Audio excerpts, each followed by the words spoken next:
మోడీతో యుద్ధానికి సై అంటున్నారు టీవీకే పార్టీ అధినేత విజయ్. తమ ప్రభుత్వంపై కేంద్రం అనుసరిస్తున్న విధి విధానాలపై విజయ్ ఆగ్రహం వ్యక్తం చేస్తున్నారు. తమిళనాడులో అతిపెద్ద పార్టీగా అవతరించిన టీవీకే పార్టీకి ప్రభుత్వం ఏర్పాటు చేసేందుకు అవకాశం కల్పించకపోవడంపై విజయ్ తప్పుపట్టారు. 112 మంది ఎమ్మెల్యేల లిస్టును గవర్నర్కు సమర్పించిన ప్రభుత్వ ఏర్పాటుకు గవర్నర్ అంగీకరించకపోవడం వెనుక కేంద్రంలోని పెద్దలు ఉన్నారంటూ టీవీకే నేతలు ఆరోపిస్తున్నారు. దీంతో కేంద్రంతో ఫైట్ కి విజయ్ రంగం సిద్ధం చేసుకున్నట్టు తెలుస్తుంది. ఇక ఇదే అంశానికి సంబంధించి మరింత సమాచారం మా బ్యూరో చీఫ్ విజయ్ అందిస్తారు. విజయ్, చెప్పండి, టీవీకే ప్రభుత్వం ఏర్పాటు కాకుండా గవర్నర్ వెనుక కేంద్ర ప్రభుత్వం ఉందంటూ టీవీకే పార్టీ ఆరోపిస్తుంది. దీన్ని ఎలా చూడొచ్చు? నిజంగానే కేంద్రం అడ్డుకుంటుందా? ఎస్ దీపిక, ఇప్పుడు ప్రస్తుతం తమిళనాడులో నెలకొన్నటువంటి పరిణామాలు చూస్తుంటే అక్కడ పరిస్థితులను ఒకసారి గమనించినట్లయితే విజయ్ ముందు 2 ఆప్షన్స్ కనిపిస్తున్నాయి. 2 ఆప్షన్స్ ఏంటంటే, కాంగ్రెస్ పార్టీని కలుపుకున్నాము, సో నేను ఇక వెనక అడుగు వేయకూడదు, కాంగ్రెస్ పార్టీతోనే కలిసి కాంగ్రెస్ పార్టీ ఎమ్మెల్యేలు 5 మందితో కలిసి ఇక అవసరమైనటువంటి మిగిలిన ఎమ్మెల్యేల మద్దతు, అంటే ఒక 5-6 మంది ఎమ్మెల్యేలు అవసరం ఉంటుంది, ఆ ఎమ్మెల్యేల మద్దతు కూడగట్టడానికి వెళ్ళాలనుకుంటే ఆప్షన్ నెంబర్ 1. ఆప్షన్ నెంబర్ 2, కాంగ్రెస్కు దూరంగా జరిగి సో బీజేపీకి అనుకూలంగా ఉన్నటువంటి అన్నాడీఎంకేకి సంబంధించినటువంటి వారితో కలిసి ప్రయాణించడం, అన్నాడీఎంకేలతో డైరెక్ట్గా పొత్తు పెట్టుకోవడం, లేదంటే అన్నాడీఎంకే నుంచి కొంతమంది ఎమ్మెల్యేలు బయటకు రావడానికి సిద్ధంగా ఉన్న వారితో కలిసి పొత్తు పెట్టుకోవడం, అలాగే లోకల్గా ఉన్నటువంటి కొన్ని పార్టీలతో కలిసి పొత్తు పెట్టుకోవడం, చిన్న చిన్న పార్టీలతో, అంటే డిఎంకే అలాగూ రాదు కాబట్టి. సో ఇలా 2 ఆప్షన్స్ విజయ్ ముందున్నాయి. సో విజయ్ ఆప్షన్ నెంబర్ 1నే ఎంచుకోవడానికి సిద్ధంగా ఉన్నట్టుగా తెలుస్తుంది. ఎందుకంటే విజయ్ ఆప్షన్ నెంబర్ 1 అంటే బహిరంగంగా కాంగ్రెస్ పార్టీతో పొత్తుకు సిద్ధపడ్డారు. కాంగ్రెస్ పార్టీ ఎమ్మెల్యేలు కూడా నేరుగా వచ్చి వాళ్ళు సపోర్ట్ చేయడానికి ఓకే అన్నారు. విజయ్ని కలిసి పుష్పగుచ్చం ఇచ్చారు. ఆ 5 మంది ఎమ్మెల్యేల జాబితాతో పాటు తన ఎమ్మెల్యేలు 107 మంది ఎమ్మెల్యేల లిస్టును కూడా గవర్నర్కు సమర్పించాడు. సో ఇది బీజేపీ పెద్దలకు కోపం తెప్పించింది. కాంగ్రెస్తో కలవడం బీజేపీకి ఇష్టం లేదు కాబట్టి కాంగ్రెస్తో భాగస్వామ్యంతో తమిళనాడులో ప్రభుత్వం ఏర్పాటు చేస్తే అది బీజేపీకి రాజకీయ పరంగా కూడా కాంగ్రెస్ పార్టీ మరింత పుంజుకుంటుంది కాబట్టి బీజేపీకి ఇబ్బంది ఉంటుందనేటువంటి ఉద్దేశంతో విజయ్ని ముఖ్యమంత్రిగా చేయడానికి, టీవీకే పార్టీని అధికారంలో తీసుకురావడానికి బీజేపీ అడ్డుకుంటూ పావులు కదుపుతోంది అనేది అందరికీ తెలుస్తున్నటువంటి మాట. అందుకు గవర్నర్ ద్వారా ఈ గేమ్ అంతా కూడా ఆడిస్తూ గవర్నర్ ద్వారా విజయ్కు అవసరమైనటువంటి మెజారిటీ లేదు కాబట్టి అప్పుడే ప్రమాణ స్వీకారం చేయాలి అనేటువంటి ఒక మాటని గవర్నర్ ద్వారా, రాజేంద్ర పర్లికర్ ద్వారా నేరుగా బీజేపీ కేంద్రం చెప్పించింది కాబట్టి సో ఇవాళ జరగాల్సినటువంటి ప్రమాణ స్వీకారం వాయిదా పడింది అనేది అందరికీ తెలుస్తున్నటువంటి మాట. అయితే ఇప్పుడు విజయ్ గవర్నర్ మీద నేరుగా సుప్రీంకోర్టుకు కంప్లైంట్ చేయడానికి సిద్ధపడుతున్నారు. సుప్రీంకోర్టులో పిల్ వేయడానికి రెడీ అవుతున్నారు. గతంలో జరిగినటువంటి ఇదే విధంగా గత కొన్ని రాష్ట్రాల్లో జరిగినటువంటి అసెంబ్లీ ఎన్నికల ఫలితాల సమయంలో కూడా, ప్రభుత్వాన్ని ఏర్పాటు చేసేటువంటి సమయంలో కూడా అప్పుడు సుప్రీంకోర్టుని కొన్ని రాజకీయ పార్టీలు ఆశ్రయించాయి. సుప్రీంకోర్టుని ఆశ్రయించిన తర్వాత గవర్నర్ నిర్ణయాన్ని వ్యతిరేకిస్తూ వాళ్ళు అప్పీల్ చేసుకున్న తర్వాత సుప్రీంకోర్టు డైరెక్షన్స్తోనే అక్కడ వాళ్ళు ఫ్లోర్ టెస్ట్ నిర్వహించడం, సో బల నిరూపణ చేసుకున్న తర్వాత ప్రభుత్వాన్ని ఏర్పాటు చేయాల్సినటువంటి పరిస్థితి వచ్చింది. అందుకు ఎగ్జాంపుల్గా చూసినట్లయితే ముందు అసలు గవర్నర్ రోల్ ఏంటో ఒకసారి మనం విశ్లేషించే ప్రయత్నం చేస్తాను. జనరల్గా ఎక్కడైనా అసెంబ్లీ ఎలక్షన్స్ జరిగితే హంగ్ ఏర్పడితే అప్పుడు అతిపెద్ద పార్టీగా ఉన్నటువంటి ఆ పార్టీని ప్రభుత్వాన్ని ఏర్పాటు చేయడానికి ముందుగా ఆహ్వానించాలి. అంటే ఒక రకంగా చెప్పాలంటే మ్యాజిక్ ఫిగర్ దాటేటువంటి సంఖ్య ఆ పార్టీ దగ్గర ఉంటే గవర్నరే నేరుగా ఆహ్వానిస్తారు, లేదా ఆ పార్టీ నేరుగా గవర్నర్ని కలిసి మేము ప్రభుత్వాన్ని ఏర్పాటు చేస్తామని చెప్తారు. అలా కాకుండా ఒకవేళ సెకండ్, థర్డ్ పార్టీలుగా ఉండి వాళ్ళు ఫస్ట్ ప్లేస్లో ఉన్న పార్టీకి గవర్నమెంట్ ఏర్పాటు చేయడానికి కొంత గడువునైతే గవర్నర్ ఇవ్వాలి. సో విజయ్ ఆ విధంగా కొంత గడువును కోరారు. సో నెక్స్ట్ ఉన్నటువంటి ఆ విజయ్ ఆ గడువులోపు మద్దతు కూడబట్టలేకపోతే ఆ తర్వాత ఉన్నటువంటి మిగిలిన పార్టీలు కూటమిగా ఏర్పడినా, లేకపోతే ఆ మిగిలిన పార్టీలు కలిసి మేము ప్రభుత్వాన్ని ఏర్పాటు చేయాలని రిక్వెస్ట్ చేసినా కూడా అప్పుడు ఫస్ట్ ప్లేస్లో ఉన్న పార్టీ ప్రభుత్వాన్ని ఏర్పాటు చేయలేకపోతుంది కాబట్టి, సమయం ఇచ్చినా కూడా అందుకు తగ్గ మెజారిటీని నిరూపించుకోలేకపోతుంది కాబట్టి ఇక సెకండ్ అండ్ థర్డ్ ప్లేస్లో ఉన్నటువంటి పార్టీల వైపు అప్పుడు గవర్నర్ ఆలోచించాలి. కానీ ఇప్పుడు ప్రస్తుతం ఏం జరుగుతుందంటే విజయ్ కొంత సమయాన్ని కోరారు, అలాగే ఎమ్మెల్యేల జాబితాను కూడా గవర్నర్కి ఇచ్చారు. మిగిలినటువంటి నా దగ్గర ఉన్నటువంటి 107 మంది ఎమ్మెల్యేలు, కాంగ్రెస్ పార్టీ దగ్గర ఉన్నటువంటి 5 మంది ఎమ్మెల్యేలు కలుపుకుంటే 112 ఉన్నాయి. మిగిలినటువంటి ఒక 6 మంది ఎమ్మెల్యేలను నేను మద్దతు ఇవ్వడానికి నాకు సిద్ధంగా ఉన్నారు, వాళ్ళని నేను ముందు ప్రమాణ స్వీకారాన్ని ఏర్పాటు చేయండి, ప్రమాణ స్వీకారం చేసిన తర్వాత 2 వారాల పాటు నాకు సమయం ఇస్తే అసెంబ్లీని హాజరుపరిచి అసెంబ్లీలో తనకు మద్దతు ఇస్తున్నటువంటి మెజారిటీ ఉన్నటువంటి ఎమ్మెల్యేలందరినీ కూడా నేను అక్కడ ఫ్లోర్ టెస్ట్ ద్వారా బల నిరూపణ చేసుకుంటాను అనేటువంటి రిక్వెస్ట్ని విజయ్ గవర్నర్ ముందు, రాజేంద్ర పర్లికర్ ముందు ఇవ్వడం జరిగింది. కానీ గవర్నర్ మాత్రం మీరు ప్రమాణ స్వీకారం చేయాలంటే మీకు అవసరమైన 6 మంది ఎమ్మెల్యేల జాబితాను కూడా తనకి ఇవ్వండి అంటూ కూడా కోరాడు. అప్పటి వరకు నేను ప్రమాణ స్వీకారం చేయించను, అప్పటి వరకు ప్రభుత్వాన్ని ఏర్పాటు చేయడానికి కుదరదు అంటూ తెగేసి చెప్పడంతో ఇప్పుడు విజయ్ న్యాయ కోవిదులతో, న్యాయ నిపుణులతో ఆయన చర్చిస్తున్నారు. ఒకవేళ బీజేపీతో ఢీ కొట్టడానికి రెడీ అయిపోతే ఖచ్చితంగా విజయ్ ఇమేజు దేశ స్థాయిలో ఒక పెద్ద పవర్ఫుల్ లీడర్గా ఎదిగేటువంటి అవకాశం ఉన్నటువంటి నేపథ్యంలో విజయ్ ఆప్షన్ని ఎంచుకొని ముందుకు వెళ్తున్నటువంటి పరిస్థితుల్లో అప్పుడు గవర్నర్కు వ్యతిరేకంగా సుప్రీంకోర్టుని ఆశ్రయిస్తే, సుప్రీంకోర్టు డైరెక్షన్ తనకు అనుకూలంగా ఇస్తే అప్పుడు ప్రభుత్వాన్ని ఏర్పాటు చేయడానికి విజయ్ ముందుకు వెళ్తున్నట్టుగా తెలుస్తుంది. ఒకవేళ ఎందుకు సుప్రీంకోర్టు ఈ డైరెక్షన్స్ ఇస్తుంది అనేది కూడా గతంలో కొన్ని రాష్ట్రాలకు సంబంధించినటువంటి ఎన్నికల్ని ఒకసారి మనం పరిశీలన చేస్తే 2018లో కర్ణాటక ఎన్నికల ఫలితాల్లో కూడా సరిగ్గా ఇదే విధంగా అప్పుడు బీజేపీ నెంబర్ 1 పార్టీగా నిలిచింది. కానీ మ్యాజిక్ ఫిగర్కు అవసరమైనటువంటి సంఖ్యాబలం బీజేపీ వద్ద లేదు. కానీ అప్పుడు కేంద్రంలో అధికారంలో ఉండేది బీజేపీ.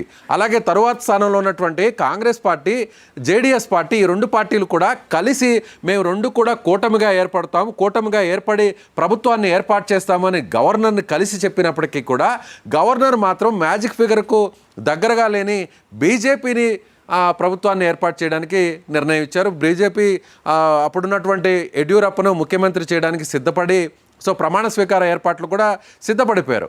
అర్ధరాత్రి ఆల్ ఆఫ్ సడన్గా అప్పుడు నేరుగా జేడీఎస్ అండ్ కాంగ్రెస్ సంబంధించిన నాయకులు సుప్రీంకోర్టుని ఆశ్రయించడంతో సుప్రీంకోర్టు ఇమీడియట్గా రంగంలో దిగి ఒక డైరెక్షన్ ఇచ్చింది. ఏమని చెప్పిందంటే గవర్నర్కి, ఎస్ మీరు అన్నట్టుగా ఈ 2 పార్టీ ఒకవేళ యడ్యూరప్పనే ముఖ్యమంత్రి చేయాలనుకున్నారు, ఒకవేళ చట్టంలో ఉన్న ప్రకారం, రాజ్యాంగం చెప్తున్న దాని ప్రకారం, పార్లమెంట్ చట్టం ప్రకారం చూసినా కూడా ఒకవేళ నెంబర్ 1 పార్టీగా ఉన్నటువంటి బీజేపీకి ఎస్ మీరు చెప్పినట్టుగానే వాళ్ళని ప్రభుత్వాన్ని ఏర్పాటు చేయడానికి మీరు ఇవ్వచ్చు.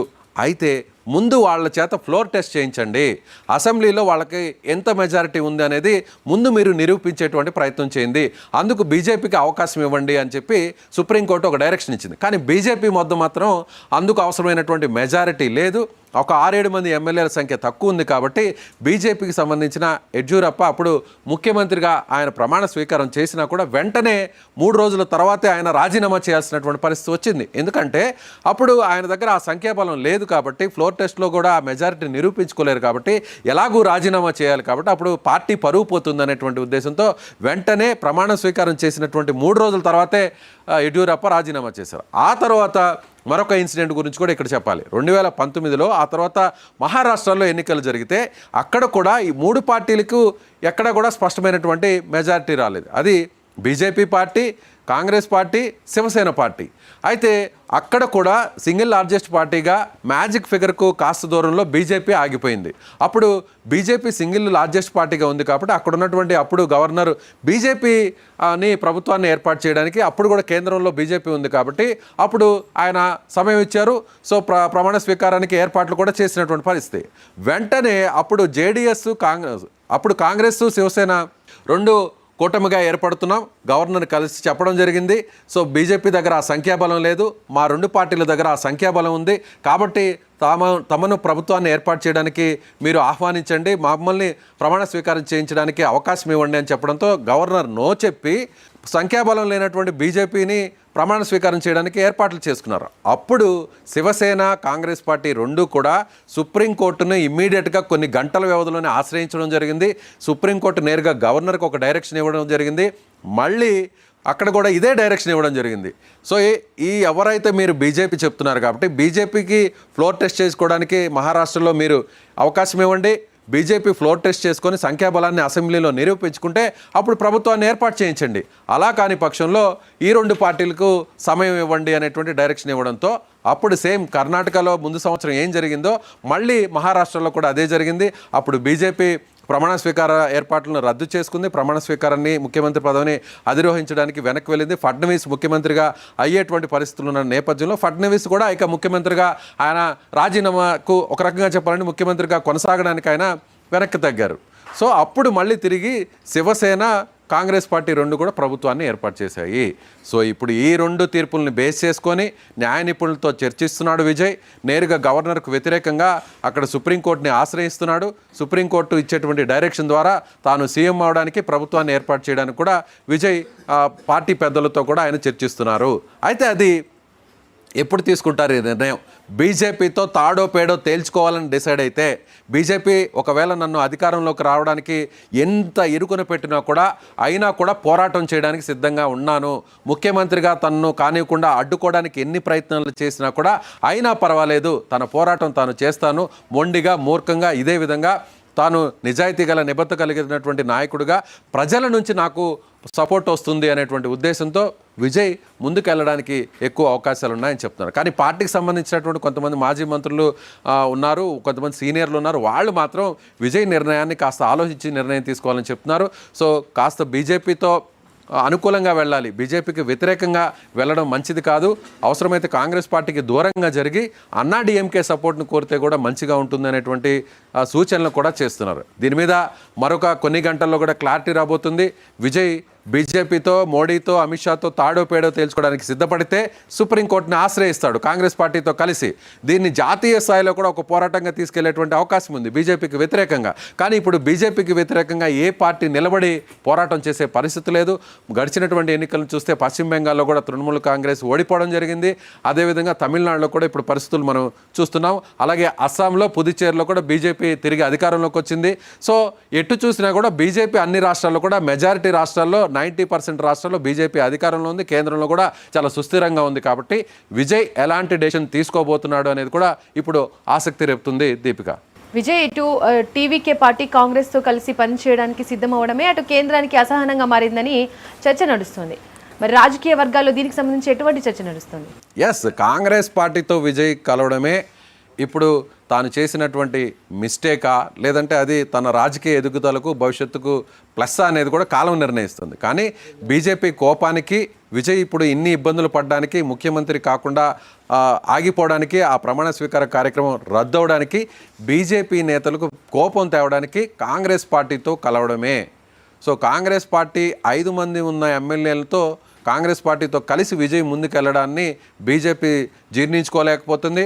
సో బీజేపీ ఫస్ట్ లక్ష్యం కాంగ్రెస్ పార్టీని నిర్వీర్యం చేయడం. జాతీయ స్థాయిలో గతంలో బలంగా ఉన్నటువంటి కాంగ్రెస్ పార్టీని నిర్వీర్యం చేస్తే జాతీయ స్థాయిలో సింగిల్ పార్టీగా బీజేపీ మాత్రమే ఉంటుంది. ఇక కాంగ్రెస్ పార్టీ ఎప్పటికీ కోలుకోలేదు. గడిచిన 3 సంవత్సరాల నుంచి కూడా కాంగ్రెస్ పార్టీని అన్ని విధాలుగా జాతీయ స్థాయిలో ఓడిస్తున్నాము. అలాగే రాష్ట్ర స్థాయిలో కూడా కాంగ్రెస్ పార్టీ లేకుండా చేస్తేనే అప్పుడు బీజేపీ బలపడుతుంది. ఆ రాష్ట్రాల్లో కూడా కాంగ్రెస్ పార్టీ ఇంక ఎప్పటికీ కోలుకోలేదు. ఒకవేళ రాష్ట్రాల్లో అధికారంలో ఉంటే మాత్రం కాంగ్రెస్ పార్టీకి ఆర్థికంగా కానీ, రాజకీయంగా పరంగా కానీ ఆయా ప్రభుత్వాలు సహకారం అందిస్తాయి. కాబట్టి సో అది బీజేపీకి ఇబ్బంది పెడుతుంది, బీజేపీకి నచ్చట్లేదు. కాబట్టి ఇప్పుడు బీజేపీ ఇలా సీరియస్ అవ్వడానికి ప్రధాన కారణం విజయ్ కాంగ్రెస్ పార్టీతో చేతులు కలపడం అనేది మనం చెప్పవచ్చు. Deepika, right Vijay, thank you. మొత్తానికి తమిళనాడు రాజకీయాలు ఇప్పుడు ఢిల్లీ వర్సెస్ విజయ్ అన్నట్లుగా మారుతున్నాయి. ప్రభుత్వం ఏర్పాటు విషయంలో గవర్నర్ వైఖరిపై టీవీకే తీవ్ర అభ్యంతరం వ్యక్తం చేస్తుండగా కేంద్రం ఒత్తిడి వల్లే ఈ పరిస్థితి వచ్చిందని ఆరోపిస్తోంది. మరోవైపు రాజ్యాంగపరమైన అంశాల ప్రకారమే నిర్ణయాలు తీసుకుంటున్నామని గవర్నర్ వర్గాలు చెబుతున్నాయి. అయితే ఈ వ్యవహారాన్ని సుప్రీంకోర్టుకు తీసుకెళ్లాలని విజయ్ నిర్ణయించుకోవడం తమిళ రాజకీయాల్లో కొత్త పోరాటానికి నాంది పలికే అవకాశాలు కూడా కనిపిస్తున్నాయి.